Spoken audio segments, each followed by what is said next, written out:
právě dneska natáčím svůj první vlog. No, nejdřív bych se rád vyjádřil tomu svému videu, co jsem vyšel v pátek, které jsem následně pak zablokoval, sestříhal. To video nebylo myšleno tak jako, že bych chtěl někoho urážet, a byla to vlastně reakce na současnou situaci. Dělá to hodně lidí a já jsem byl vlastně jako první, koho napadlo, že bych mohl třeba udělat takovou reakci, že prostě jakože parodoval, jo? Ale není tam vyloženě jako, že bych někoho chtěl zasměšňovat, nebo že bych někoho chtěl ztratňovat, to ne, ale tak prostě jako chtěl jsem dělat nějakou reakci. Jo? Ale těmto parodím se budu věnovat samozřejmě, i když není to úplně, že bych to chtěl dělat furt, jo? Protože přece jenom ty parodie jsou takový, za A to dělá kdo, a za B není to tak úplně jednoduchý, ať už co se týká natáčení, nebo ať už co se týká prostě přípravy. Samozřejmě chce to hodně času, prostor, že jo. Když chce člověk dělat něco náročnějšího, tak to chce i ty peníze a není to tak úplná sranda, jako jo. Chce to fakt jako hodně promyslet, takže parodie samozřejmě nějaký budou, ale spíš se chci věnovat nějakým jakoby vlogům, různým komentování aktualit a podobně. Jako. A samozřejmě let's play, že jo, to samozřejmě. A to až časem asi let's play, protože to teď zatím, to je taky trošku na díl samozřejmě. A já jsem trošku teďka vytížený ve škole, to nebude tak úplně jednoduchý. No, každopádně tohle je můj první vlog, chtěl bych to nějak jakože shrnout, nějako sebe trošku, nějako, jakoby, jak se to řekne, jo, chtěl bych jako nějak se představit a tak dále, no, takže já jsem z toho 96, co mám rád, no, tak mám rád YouTube komunitu, rád sleduju videa youtuberů, z youtuberů mám nejradši Goga, Johnnyho Valdu, Smusu, TV Twix a ještě mám hodně rád docela jo, Falanika se jmenuje, tak to mám rád. No, jako, jo, ještě mám rád Kazmu, ale to není tak, jakože youtuber. No, proč vůbec jsem začal točit tyhle ty věci, no, tak za A, já jsem docela rád, bavím lidi. Sice někdy to trošku jakože přáním, že si pak lidi o mě myslí, že jsem idiot. No, idiot, to staví slovo spíš blb. Ale na druhou stranu já prostě lidi rád bavím, rád vidím, když se lidi smějou, nemám rád lidi, jsou takový takový nepříjemný, prostě ano, takový, prostě já rád vidím úsměv na lidské tváři, takže jsem se rozhodl, že teda budu točit nějakým způsobem tyto videa. Zatím se omlouvám za kvalitu, nemám zatím, jako jsem s tím začal, tak jsem si nejdřív se na to přemýšlel, mám si tu nějakou kameru zatím, nebo zkusím od někoho třeba si půjčit, nebo to, tak jsem zatím tak jakože nějak přemýšlel. To, co jsem natáčel v pátek, to jsem natáčel teda s kamarádkou na její kameru, ale dneska jsem si řekl, že to zkusím natočit na svou webku, takže nevím, jak to bude vypadat v finále, ale tak nějako. Snad doufám, že se vám to bude líbit. No. Co dál? No, tak já. Jo, student, na Zoom, baví mě to. Mám hodně fajn spolužáků, taky je mám rád, když nevím, jestli mají rádi mě, bych nechal spíš na jejich posouzení. A co mě tak jakože nějaký zájmy, no, tak baví mě sledovat hokej, baví mě s lidma chodit ven, jako no, tak se s kámošema nějak na tyho zatím nechodíme, ale tak časem třeba, že už 18 bylo.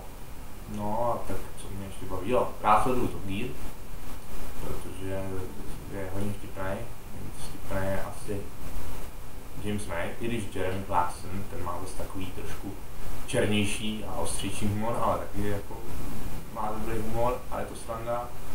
No, tak taky rád sleduju fotbal, když se na něj juknu. Tak jako fandím teda spíš jako Plzni, protože je to takový jako, nic proti Spartě, nic proti Slávy, a mě prostě Plzeň mám rád jako fotbalový tým, no. Sice Horvě teďka hraje, ale tak Plzeň je prostě taková zlatá střední cesta, když to řeknu, no, ale nic proti ostatním týmům. No, z takových týmů mám nejradši Pardubice, protože jsem východních Čech, takže to bylo jasný, tím už fandím od malá, ale taky nic proti jiným hokejovým týmům nemám, jako no, si nemyslete, že jsem nějaký prostě skalní fanoušek, říkám prostě jo, tyjo, budu někde tyjo, budu se trhat s ostatníma lidma, to ani nejsem, a trošku mi to nevychází, to se vypadá. No, nebudu takhle vždycky točit sám videa, budu to točit spíš vždycky s někým, to budu točit s kámoškou, jednou svojí, která tady teda dneska není, to budu natáčet, až nějak se sejdem. A nebo se svým kámošem, Dobym, já mu teda, říká se mu Doby, ale on má na YouTube Hozna Hroch, účet, už tak tady je link. A tak s tím budu natáčet, s tím teda budu natáčet míň, protože on bydlí v Praze, já teďka v Praze nebydlím, takže tam to bude spíš, že třeba jednou měsíčně něco natočíme, ale už teda jako máme naplánovaný co. A v nejbližší době, co jsme tak jakože jsem s ním plánoval, tak když jsme to viděli, tak někdy kolem toho 25. že bys mohl něco od nás dvou vylít, nějaký video. Takže to se rozhodně koukněte, to bude něco hodně zajímavého. Nebudu zatím prozrazovat, co tam bude, ale rozhodně se máte na co těšit, jo. A pokud máte nějaké dotazy, tak mi pište na můj channel, to je 196, jako uživatel si mě najdete tam i ten kanál. Můžete mi tam psát, můžete mi tam komentovat, můžete mi posílat připomínky. No a prosím, abyste moc nehejtovali, když samozřejmě k tomu se neobráním, že jo. Samozřejmě hejty samozřejmě nějaký berou, že jo, ono některý hejty jsou takový docela vtipný, člověk se z toho může ponaučit, takže to jako jo, můžete. A v blízké době založím taky nějakou svoji facebookovou stránku, na kterou budete moct psát, nebo psát náměty, nebo co byste chtěli vědět, nebo takhle. Jako, řeknu asi takhle, moje fantazie je velice bujná, takže se nemusíte bát, že by moje videa uvázla na mrtvém bodě. Ale záleží ovšem na tom, kolik já budu mít času, protože v současné době sice nic moc zatím jakože v uvozovkách nedělám, jen se učím do školy, takže pak relativně volného času mám hodně. Ale může se to také změnit, takže ale samozřejmě budu natáčet, budu se snažit minimálně aspoň 2 videa týdně. Tak se budu snažit. Spíš možná dokonce 3, uvidíme, jak to půjde. No, taky ten můj komp je trošku jedineček, takže to bude taky chvíli trvat. No. A co jsem to ještě chtěl? Jo. Pokud se vám moje videa budou líbit, tak můžete dávat odběr, za což budu rád samozřejmě. A no, to je asi tak zatím všechno. Ask zatím si neplánuju, že bych zakládal, sice svůj Ask osobní mám, ale ten mám sem dávat nebudu. To na to založím pak nějaký speciální, stejně tak jako Facebook mám samozřejmě, ale ten svůj vám dávat nebudu. A mý přátelé, když tak můj Facebook samozřejmě vědí, ale doufám, že ho tam nebudou psát. Jo. Ne, že bych měl něco proti nějakým fanouškům třeba, ale přeci jenom, že jo, tak si založím nějaký speciální na tohle. No a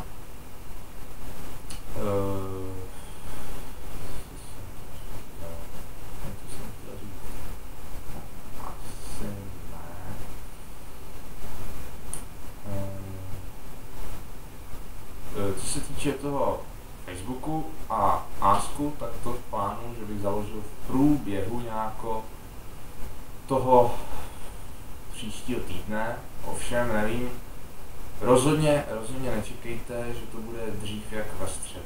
Spíš počítejte s tím, že to bude buď až ve středu, anebo později. Že to bude nejdřív ve středu, ale spíš možná až později uvidím, jak to budu časově stíhat, protože studium, já sice nejsem žádný pilný student, což lidi, co znají, vědí, ale snažím se aspoň tak nějak jakože neplakat se. Takže i když mi studium nejde, tak se jakože učím. Se k tomu musím dokopat, ale teda když jako to, tak se snažím. Takže samozřejmě to učení mi taky zabírá čas nějaký. Minimálně učení mi zabírá tak většinou 2 až 3 hodiny denně, no.